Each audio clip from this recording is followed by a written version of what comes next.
Good morning, all of you. Today's movie comes, this is also a kind of larger than life epic tale, and it comes in contrast with Lawrence of Arabia. Lawrence of Arabia had shown what can be done in a desert in situ, and this movie, Kubrick makes a statement that what can be achieved within a studio. Most of the movie, this movie has been shot within studio. Just some stock shots, in fact, were taken in Africa where even Kubrick was not present. He, through a graphical computer, got the scenes adjusted, photographs which were used later on as the backdrop, with the front end projector being used for the first time in the movie history. And those front end projectors, normally what you see on the screen is a rear back projector, rear end projector which was used. In this movie, these backdrops which have been used were used through a front end projector technology which was used for the first time. This movie, Kubrick generally was a very, very intelligent and director. He kind of, the theory of auteur, a movie director being auteur, that auteur theory, French auteur theory, that a director should know his movie techniques end to end and should be controlling the entire movie end to end. And this is what he has done, especially in this movie. Though he had collaboration with NASA, he had collaboration with a lot of agencies, but ultimately hardly anybody knew ultimately what is going to be the end product. Only he knew. And the best part was that he never shared his interpretation of the movie, that what it is. There are so many scenes which critics, audience ask questions, that what you really wanted to convey by this or that.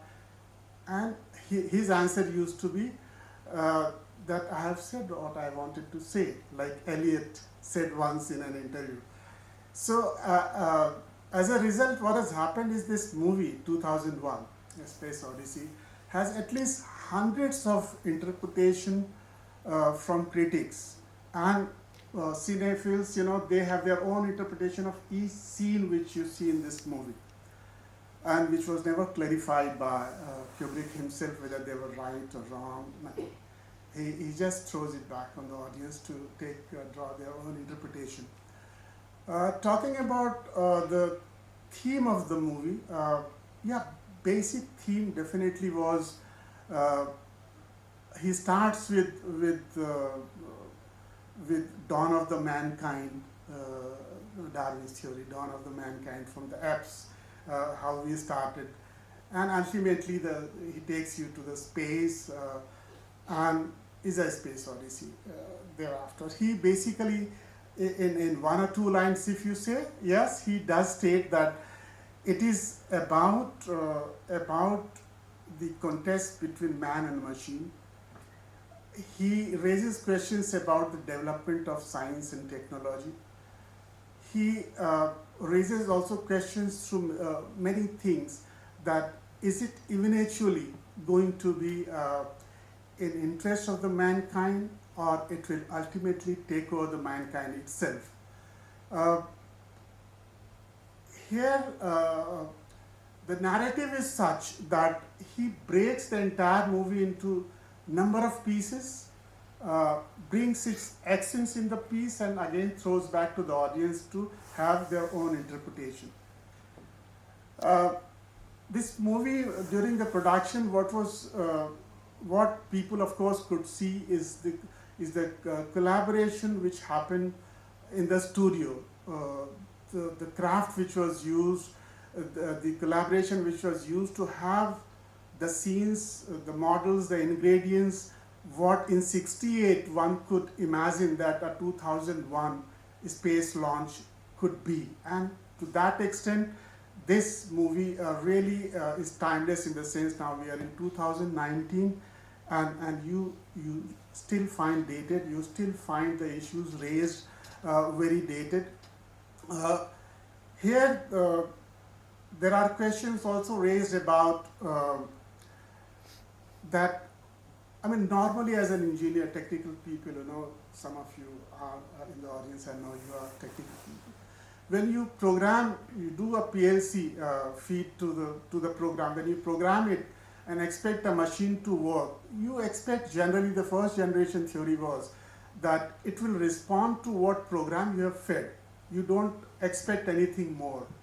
But he has, in this movie, raised the question that is the computer, will it happen always? Will it happen that, that it just responds to what you have fed? Or one day it will become a separate entity in itself and start taking its own decisions beyond what you have programmed? And there are certain scenes, and you imagine that was 68.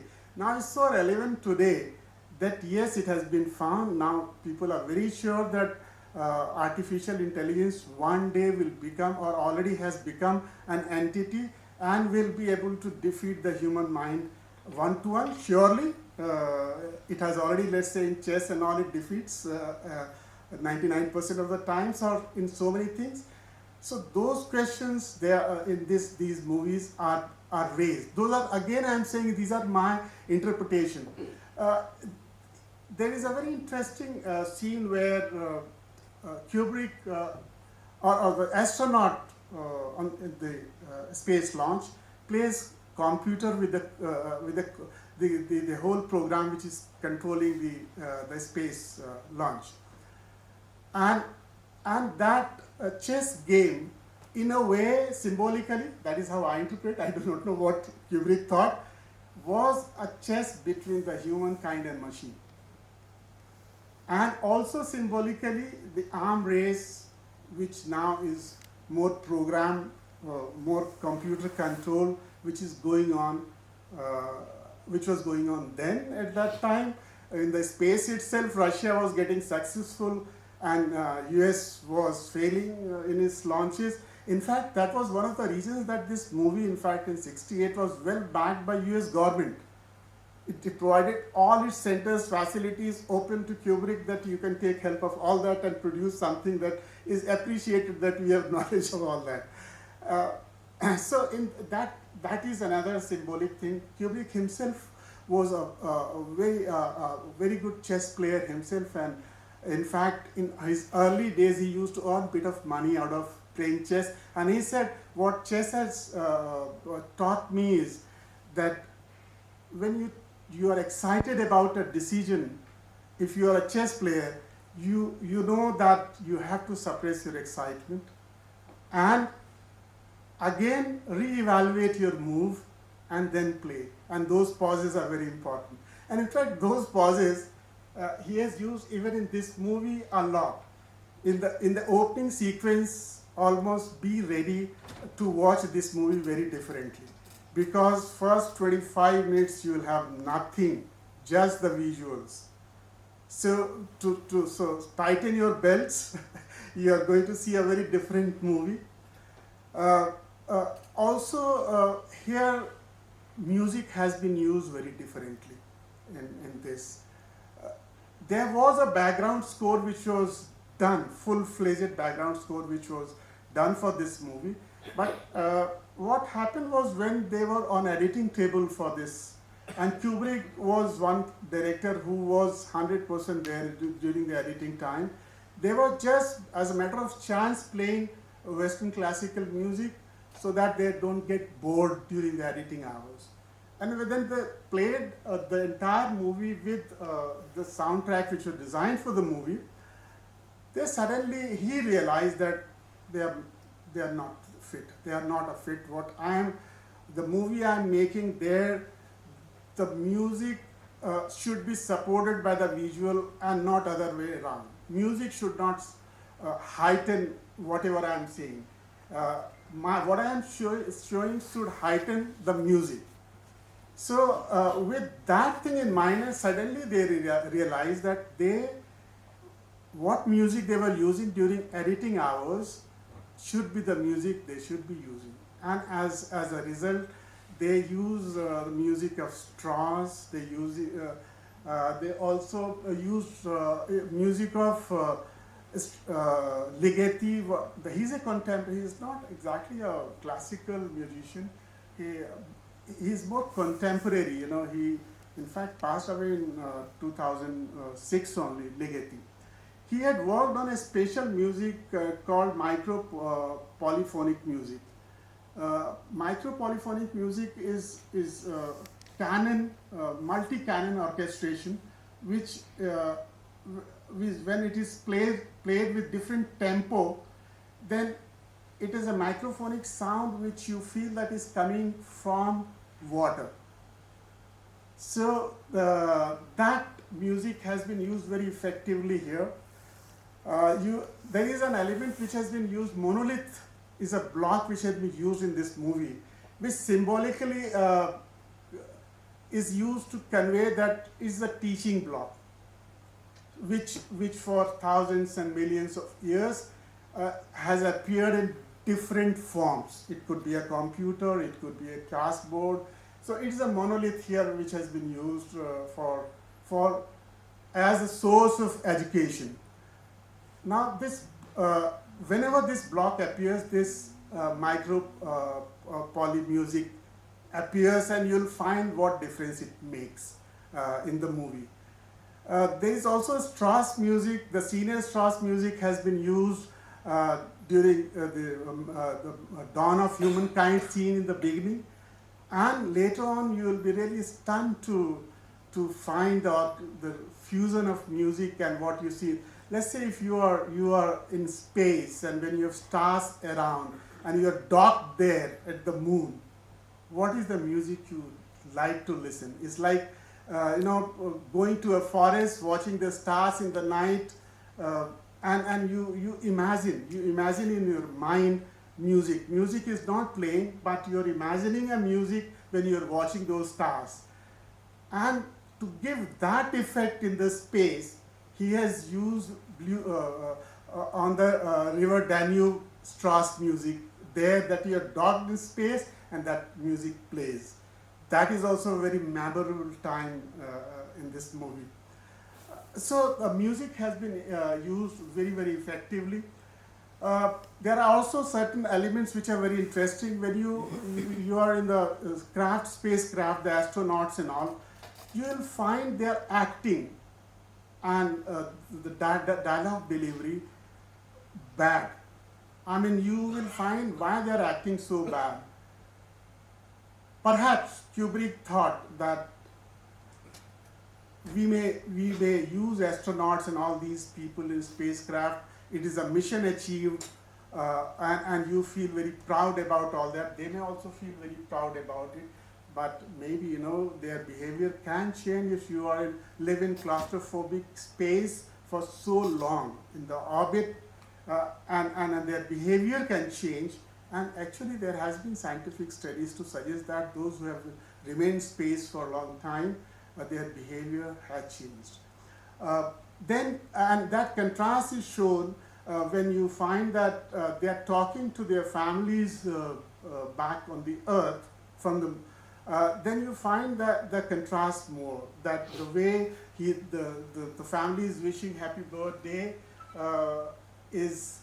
and how the characters from the space are responding, those things you can notice. There are certain funny elements also. Daisy, HAL Daisy, I don't know, some of you might be aware, was the first electronic singing which has been used. And in this movie, that has also been very effectively used. And a very powerful scene has been where they have a plan. The astronauts have a plan. When this entire space launch will be completed successfully, they will deactivate the master computer, which will be there.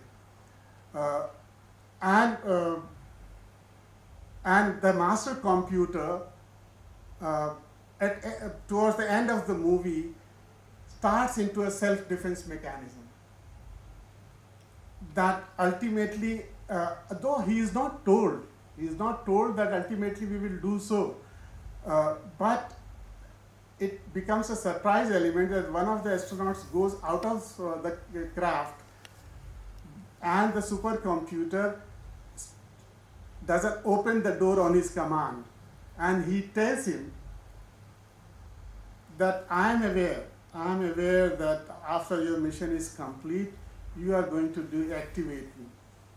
Then they feel surprised. How come he knows? He says, look, you're trying to hide your thoughts from me, but I was reading your lip movement. And I knew that you were going to do it, so I was waiting for this moment, and now I'm in control.